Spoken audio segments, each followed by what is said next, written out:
Many people think that Jet A and Jet A1 are the same, but they're not.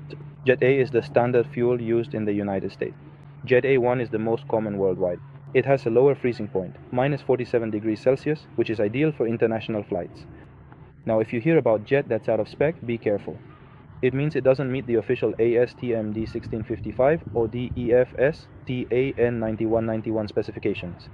It may have excess sulfur, water, or contamination. In aviation, that's not just a simple mistake. It's an accident risk.